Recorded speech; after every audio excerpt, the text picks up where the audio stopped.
when, you know, racing didn't work out and I was in the real world for, and I know you're going to touch on this, the whole Park 4MX. Let's go, into retirement and off to there. Well, yeah, it's just contracts didn't line up. I was practicing down at a quarry, like a track in Sale, the Cruisix Ride Park. Yep. Before it was the Ride Park. And, you know, when contracts weren't lining up, he offered me a job and was like, you need money, I'll give you some. And I started working for 6 months. So first time ever. So what year was that? I would have been 28, 29. First time ever working a job, 28 years old. Yeah. How's that? So it was good because it was in a quarry, and half the time me and his son were like sneaking off in the loader or the digger, and he'd cut in because it's a massive quarry, and they've got a lot of tracks, a lot of free ride bits. Yeah. And you know, as much as we were supposed to be working, we were still shaping jumps or something. It's half work, half play. Yeah, that's it. Yeah. And I got to ride after work. Yeah, cool. So it was hard. Me and my wife now, so back then girlfriend, we'd bought our first house. So that was exciting times. And then 18 months later, I had to go to Sale for 5 days a week. So I'd live down there for 5 days, come back on weekends, and then go back Monday morning. So how'd you go from being a professional athlete, like you're training every day, you're riding every day, you're running jobs to get quicker and be better, and then you kind of don't know what your job is? Yeah, it was hard again because there's so much success in 09 and then 010. I really think that I didn't have a bad season. Still got podiums and stuff, but we didn't win. And then it just so happened that Josh Coppins wanted to come home. He'd been racing in Europe for a lot of years. Yeah. And he got in contact with Dakar and said, I want to come over. So what they were paying me, Josh actually asked for under half that and said, just give me a go, but make my bonuses massive. Yeah. And I definitely don't have hard feelings against it. It screwed me pretty hard. You know, 2 highest paid riders. And at the end of the day, Dakar's words were, you know, like if you'd won the championship, you would be staying. If Jay won the championship, he'd be staying. And unfortunately... It's a brutal side of the sport, that, isn't it? Yeah. Again, it's business. Yeah, I get it now. Back then, business. you're heartbroken. But I was like, not cocky, but honestly, I felt that I was still at my best and I could still win races. I'm like, oh, okay, no worries. I remember when he said, can you come over? We need to talk about it all. And I didn't even jury on or whatever. I'm like, okay, we're going to negotiate. Sits me down or whatever, and he goes, hey, let's go to lunch. I'm like, okay. And before we went, he goes, next year I actually don't have nothing for you. And I said, really? And he was like, yeah, but hey, let's go to lunch. And so he took me out to lunch and whatever, and he's like, mate, I feel real bad. This is the hardest decision, this and that, but we don't have nothing for you. And in my head, I'm like, okay. And I was kind of like, I get to have a change. Well, certain things happen, certain riders, and I was almost left out. So I know at the stage Dan Reardon was in the midst, whether Cowie was pulling back a bit, budgets weren't there or whatever. So the other team that I had in mind and wanted to ride for was Honda. But it turns out that he was trying to go to Honda as well. And whatever, lucky enough, I don't know what direction he went, but I got the ride for low money.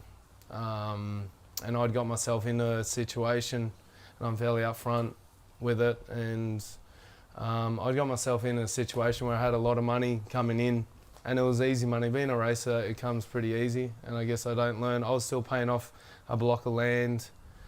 I had 1 or 2 cars too many.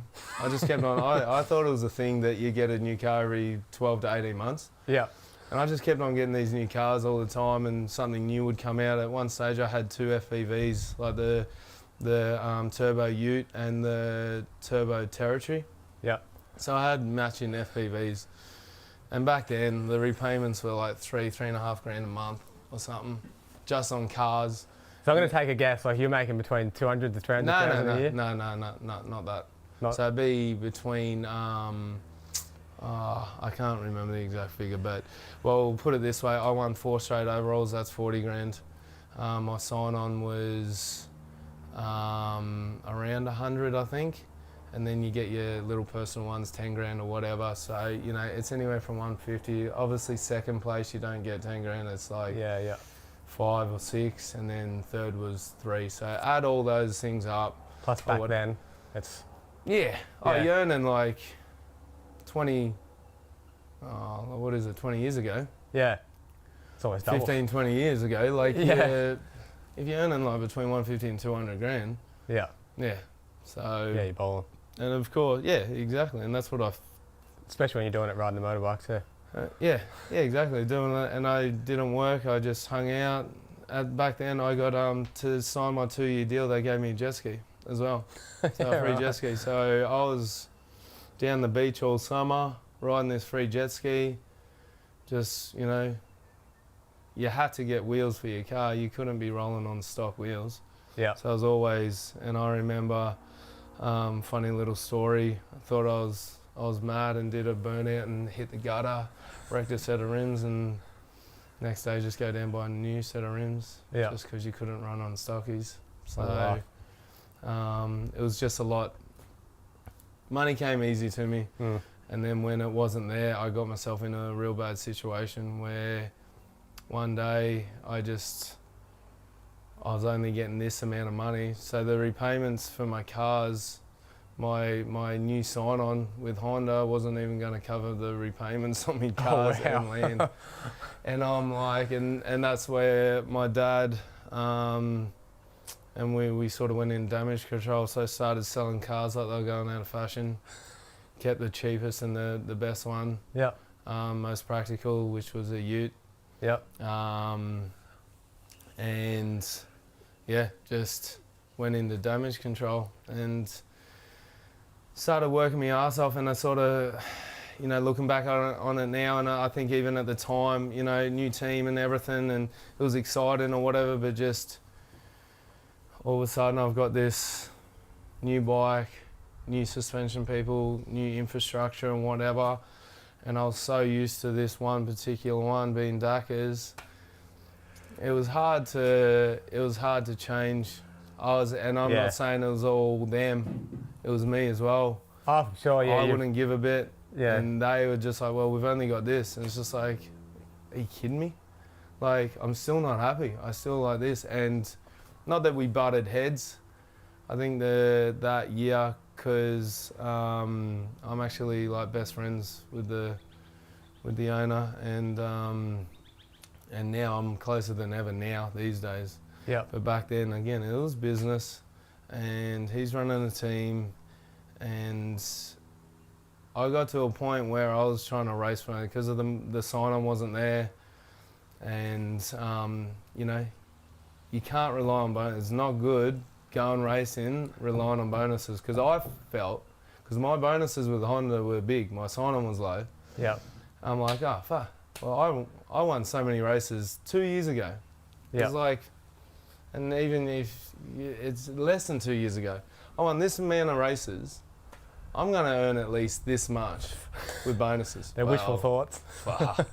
It doesn't happen like that. To go on the weekend to try to earn money, to be an athlete, to be a motocrosser, is not a good feeling.